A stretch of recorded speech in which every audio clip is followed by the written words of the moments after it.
Yo, what's going on YouTube? It is your boy GZTV. We're back with another video. I'm going to get my videos cranked out before I have to go take an exam for a class. I have to go eat lunch and do all that stuff. But yeah, first we got a video. We have the 20th episode of the HBO original series, The Sopranos. This is the 7th of the show's second season. Oh my god. I don't even know. This was a really good episode. It was pretty adventurous. There was a lot of things that happened. Like, no one died. No one... there were some new characters, but...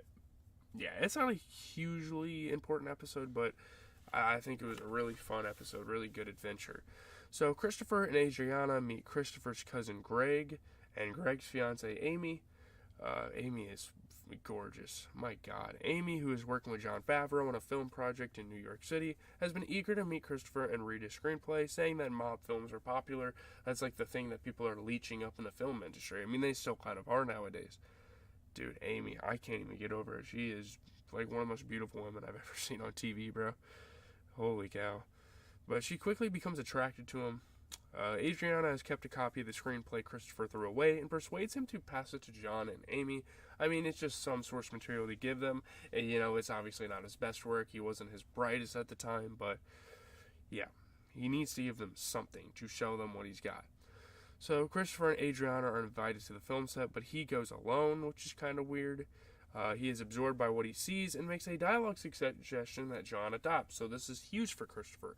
He's kind of getting his huge break. He's around some like really big names in the film industry. Jon Favreau is like an actual director. I feel like people should know that. I mean, looking at the films he's directed a lot of films.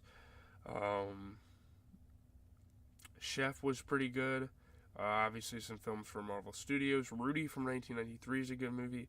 Yeah, this guy's done some movies. Daredevil from 2003. I mean, yeah. So John wants to learn about mob customs and speech from Christopher. They're kind of using him. They're kind of like culturally appropriating him in a way. Christopher comes as arranged to meet him at his hotel room, but he is not available. So Christopher calls on Amy instead. Yeah, obviously you can feel the romance in the air. You can feel like this intimate tension kind of going through. They talk. She begins to give advice about screenwriting. They get really close. Eventually, they end up having sex.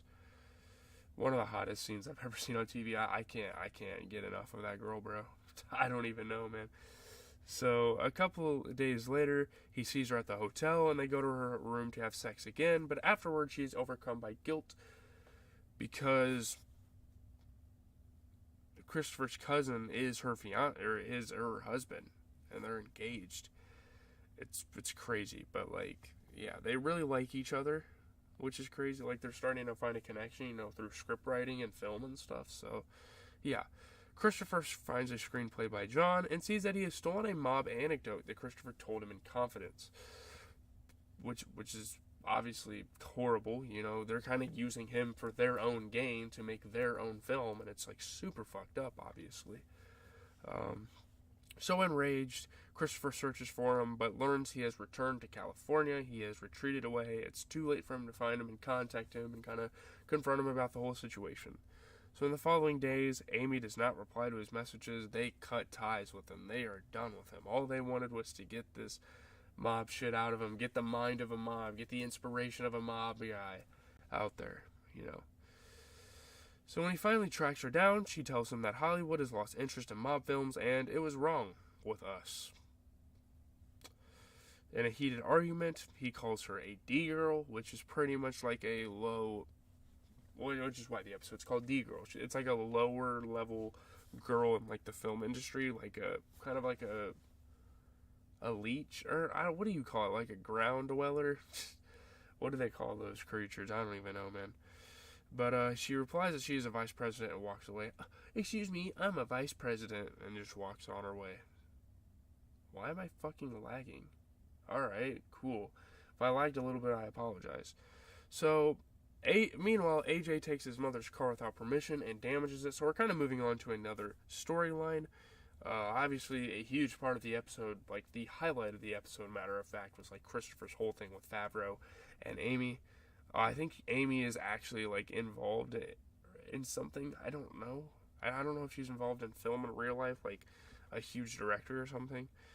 But when his parents rebuke AJ, He baffles him by stating that life is absurd and he does not wish to be confirmed because God is dead and he's like not real, he doesn't exist anymore, all these sorts of things. And obviously kids, in the internet age, and this show was pretty much shot like at the very start of the internet age. So kids, get on the internet, they find some crazy shit and they talk about it. It's fine to adopt certain opinions, I guess, but yeah. Tony consults Pussy, who is AJ's godfather and confirmation sponsor. He's the one that's vouching for him to get confirmation. Pussy says that at that age they get broody, they get weird, they get on the internet, they find some things, they pretty much believe anything that they'll see, matter of fact. Tony consults Dr. Melfi, who explains that AJ has discovered existentialism, which is some really weird, cult-ish kind of like belief system. It's really weird. Like, why does anything exist? That's like what their thing is like questioning why things exist. So AJ consults his grandmother, Livia, who tells him not to expect happiness and that everyone dies alone. It's all a big nothing. So obviously she's super narcissist. She has a super weird outlook and obviously a pretty negative outlook on life. So yeah, she's probably not the best person to go to about these kind of things.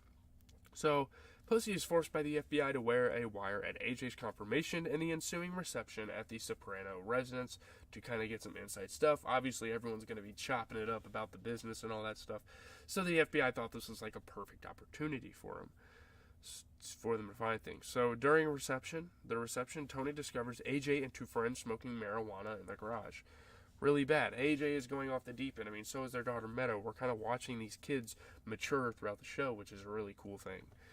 Pussy goes up to AJ's room where he is sulking and gently tells him that his father is a good man. AJ is young and should enjoy life. He should be thankful for everyone around him. Like, Tony puts things on the line for this kid, like the job he has especially. Obviously, you don't want to, like, put this burden on your kid, like, oh, be thankful your dad's a mob boss, but, like, yeah.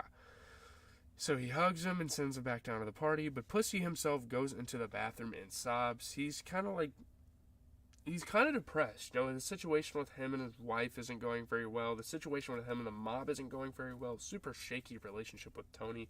There is a lot for him to cry about at this point, like, if I'm being honest. So Adriana has inadvertently told Tony about Christopher's screenwriting, which, Christopher has kind of discussed it before. Like, if the mafia members, or the mob members, whatever you want to call them, figured out that he was a screenwriter, it's almost like him ratting on them and telling everyone how they live and revealing secrets and all that stuff. And that's like a really negative thing. That's like a really bad thing, of course. So Christopher misses the confirmation ceremony and arrives late for the reception. He is like all out of sorts, dealing with other things in the film industry. So Tony then tells him he has a choice. Either follow his other interest and never see him again, or give up his interest and completely commit himself to Tony. You either go to screenwriting and all that stuff, and you go in the film industry and you embrace that culture, or you come back to the mob. You can't do both. You can't do the mob and the screenwriting, because there's obviously repercussions for doing both. So Christopher goes out and thinks it over, then goes back inside to Tony and the mob. So it seems like that story arc where he is a screenwriter is going to be over. We will have to see later on. I really don't have much to say. A lot of dope comedy films referenced, like The Gang That Couldn't Shoot Straight, Mickey Blue Eyes, multiple actors with the Sopranos were in that film, which is funny. Swingers with Vince Vaughn was a Favreau film, like an actual film, like they were being real about that stuff. The Stranger was a novel by Albert Camus, who AJ, yeah. It's really cool. This show has a lot of cultural references, and it's so dope, like, to see everything from the time that was popular and what these people are referencing. The Maslow's Hierarchy of Needs was interesting. The King of Comedy from 1982, which, I don't know. I don't really have much to say. Leave a like, comment, subscribe. Sorry, I've been yapping an awful lot. I watched the Barbie movie yesterday, so we are going to talk about that coming up here in a little bit. I'm going to be posting it on the channel at some point today, like actually really soon. I got to get my filming over with so I can actually go and get other things done for the day before I go out of town and go to my school and do all that stuff. So have a good rest